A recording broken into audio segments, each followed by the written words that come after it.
I've come into the possession of a letter, an open letter, to the King, to King Charles III. It is an important letter. It is of great magnitude, and I thought I would read it out to you. The link will be in the description because you may want to download this letter, read it for yourselves, and indeed you may wish to send it to the King himself. And I will leave the address of where to send that as well.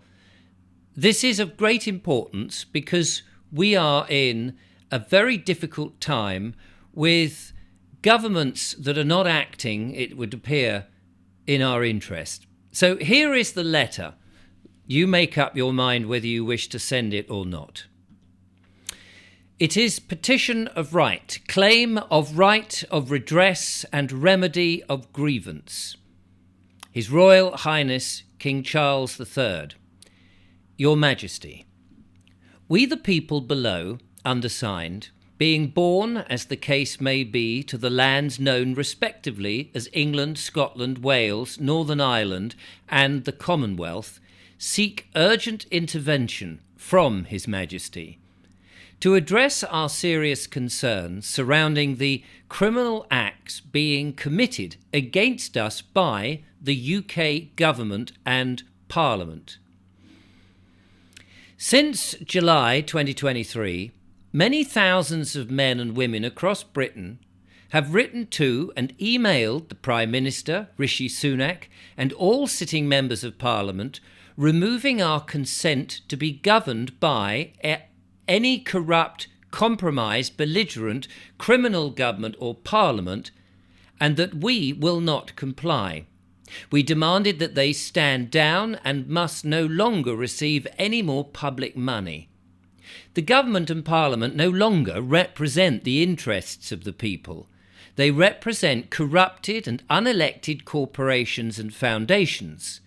These same non-government organisations, the World Economic Forum, World Health Organization, the United Nations and others, are seeking to interfere with and change our laws, subvert our sovereignty and our constitution. This must not be allowed to happen. The constant state of fear, worry, stress, uncertainty and debt inflicted upon us at every turn from government and Parliament must be stopped. Of huge concern is the fact that there is no viable or credible opposition. With this in mind, the people seek urgent remedy from His Majesty and request Parliament is suspended. Ministers are sacked and a temporary interim government of the people is installed to bring about much needed reassurances, to remove fears, stress, worry, and the significant burdens of unprecedented and rising debt.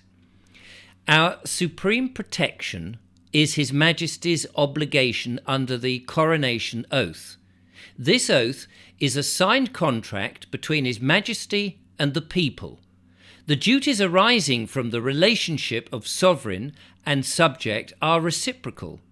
Protection, that is the security and governance of his dominions according to law.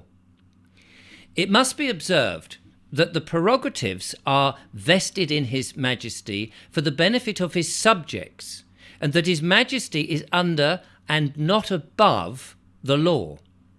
We refer to previous interventions by the people where our Parliament was acting outside of its jurisdiction and committing treason against Her Majesty Queen Elizabeth II and the people. In 1972, the then Prime Minister Ted Heath signed the European Economic Committee's bill, handing over our sovereign rights to a foreign entity, thus committing treason and sedition. The Official Secrets Act protected these documents for a period of 30 years, but now they are back in the public domain, showing and proving this bill was signed by the government of the day with malice and aforethought. The document is available and accessed here in the archives, and there is a link.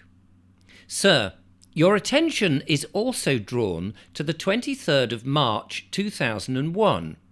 Article 61 of the Great Charter of Freedoms, the Magna Carta, sealed in perpetuity and never repealed, came into effect. High treason was evidently committed by then Prime Minister Anthony Charles Lyndon Blair, who signed the treasonous EU Treaty of Nice on the 26th of January 2001. The barons petitioned Her Majesty Queen Elizabeth II regarding the treasonous Treaty of Nice and the fact this act was contrary to and without the wishes and permission of the people.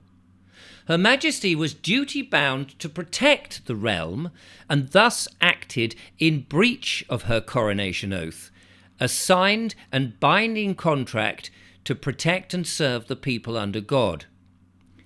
Sir Robin Janvrin, Private Secretary to Her Majesty the Queen, replied to the Baron, and he cites, "As a constitutional sovereign, Her Majesty is advised by her government, who support this treaty."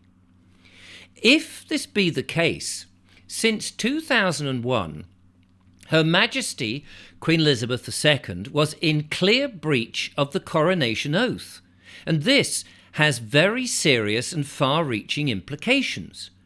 Of huge importance and significance, this dictates that Article 61 of the Magna Carta is still invoked, and that satisfactory remedy by the monarch for the people has still not been made to this day.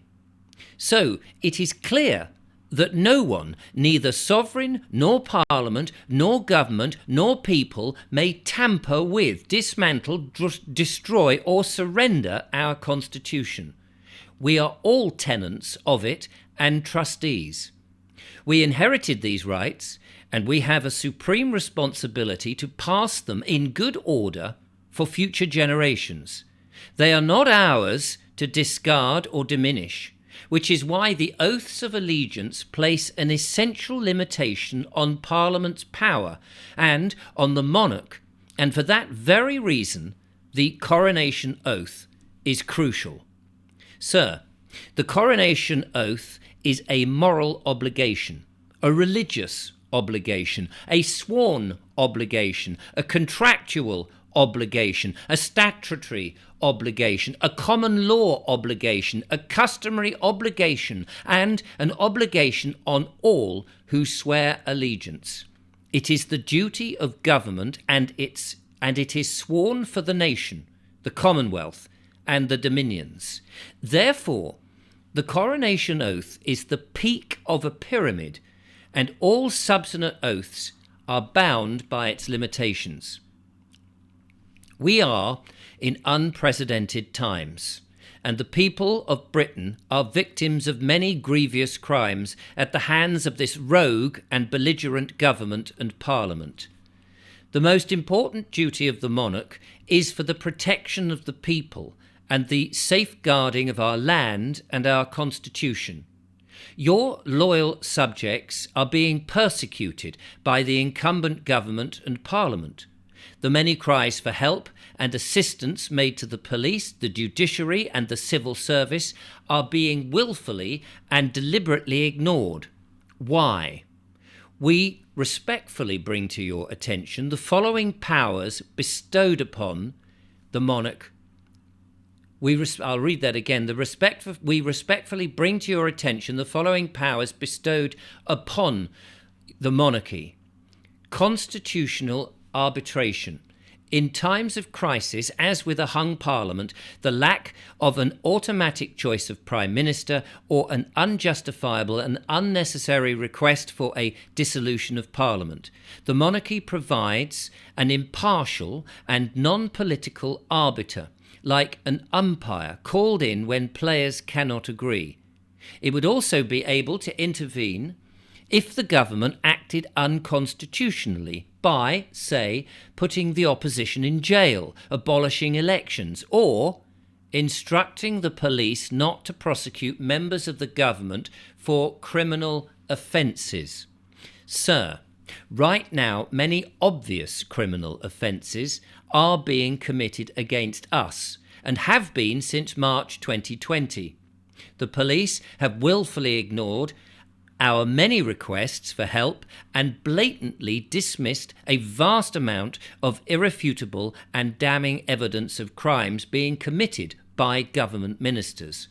We therefore deem this is a time of crisis, and we seek your intervention to instruct the police to act in our best interests without fear or favour, and to uphold the laws of the land.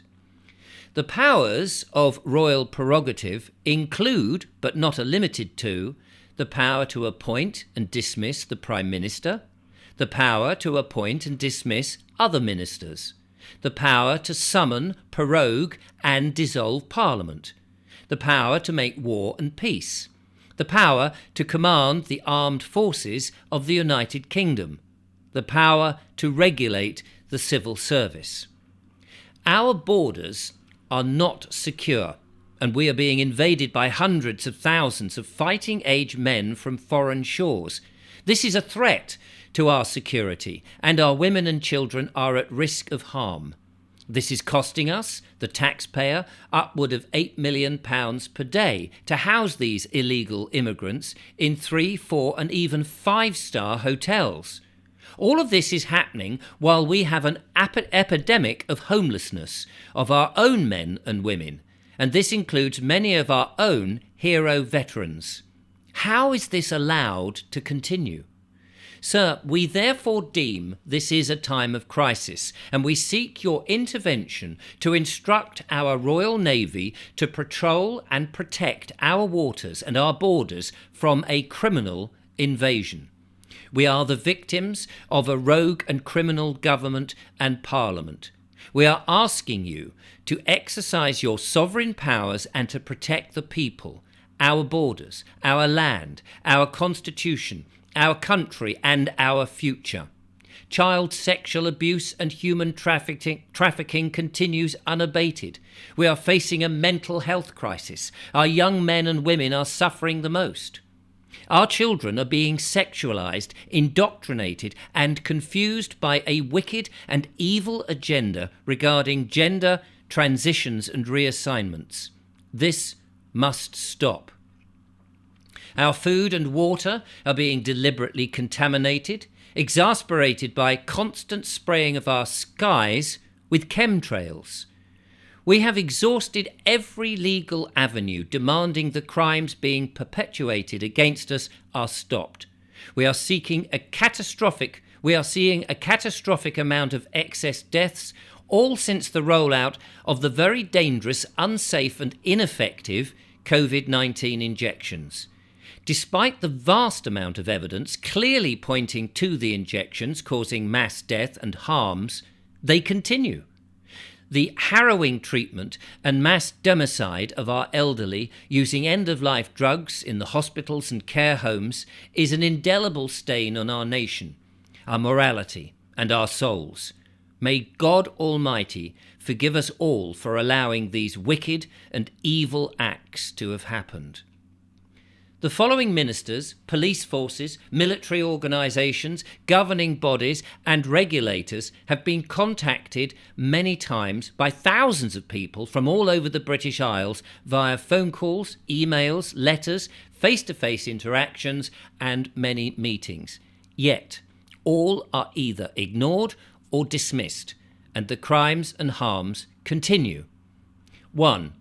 Significant criminal complaints to the Metropolitan, West Midlands, Warwickshire and Thames Valley Police, plus thousands more to all other police forces UK-wide, all either dismissed or ignored. The IOPC, the Independent Office of Police Conduct, to many of the police crime commissioners, Sadiq Khan, Mayor of London's office, the Police Federation of England and Wales, the Metropolitan Police Federation.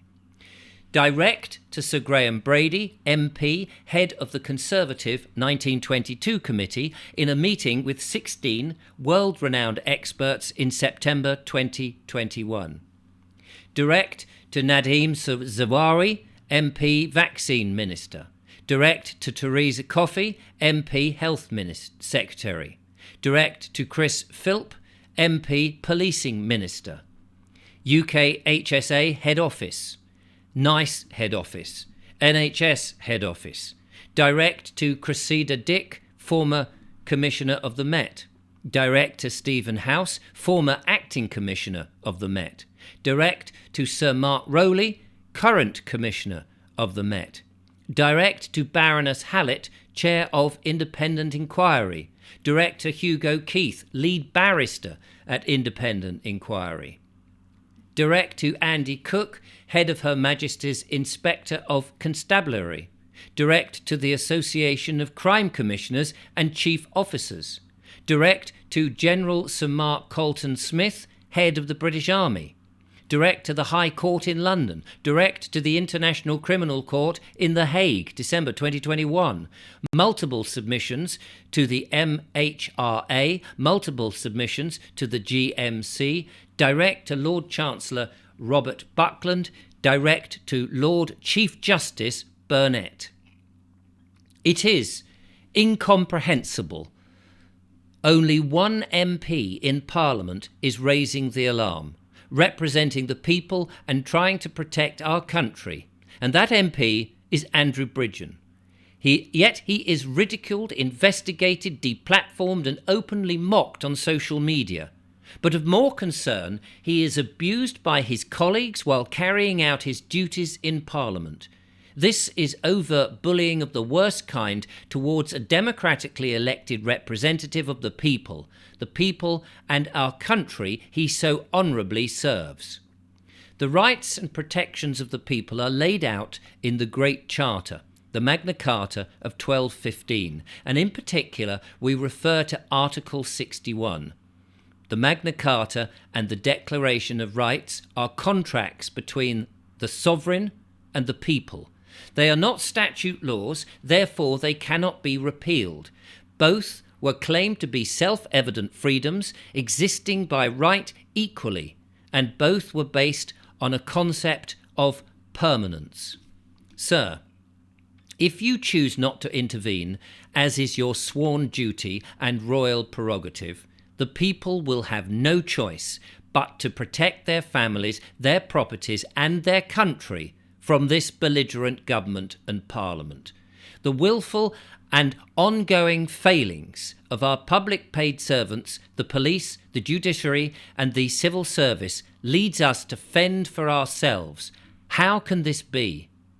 Article 61 states, until redress has been obtained, as deemed fit by the community of the realm, distrain and distress in all possible ways will take place by seizing the castles, the lands and possessions, and in any other way they can. No harms will come to any person, and when redress has been obtained, our relationships will continue as before.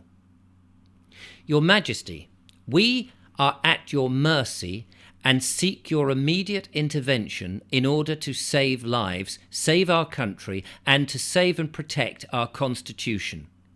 The children really are our future. We all have an ongoing duty to make sure it is safe and secure, fulfilled, and a happy one to enjoy with all our God-given freedoms fully intact. These very freedoms are what we owe our children, and we must guarantee and secure them. In order for our communities to succeed, we must have a democracy built on fairness, transparency and equality in law. Right now, we are living in an autocratic dictatorship. Our freedom of speech, freedom of movement and our innate and inalienable rights and freedoms under God are being stripped from us by a rogue government and parliament, unduly influenced and by unelected non-governmental organisations and foundations. We say no. Enough is enough. We will not accept them, and we did not vote for them. This is an act of treason against His Majesty and against every sovereign man and woman of the realm, a realm that we call home. We will protect it and her people. The people await your earliest response by national broadcast so that we may look forward to resuming in full the proper and lawful relationship between we the people and our constitutionally aligned government. It is the decision of each living man and woman if they choose to distrain and seek remedy, be it by seizing public buildings, withholding taxes, or by any other lawful constraints they feel appropriate to them, without causing harm to another or damaging any property, and by standing in their own sovereign truth. Your Majesty, please honour the oath you swore to the people, to our Constitution, and with God as your witness. In peace, truth, and gratitude, we are all man, made in the image of the Creator, your faithful servant. And then whomever wishes to sign that. And at the bottom, there is the Great Charter Freedoms of the Magna Carta that can be quoted, which states the case above. So there you go. An open letter to His Majesty King Charles III. As I say, it is downloadable. You can read it. You can throw it away if you don't agree with it. But if it does resonate with you, if you feel that we are in the crisis that the author of this open letter has put forward, and feel that you wish to put your name to it and send it to the King, send it to friends, send it or share this video, in fact, then please feel at liberty, of course, to do so. It is your freedom to do that. Thank you for watching. I shall be back with more comments and monologues in the future.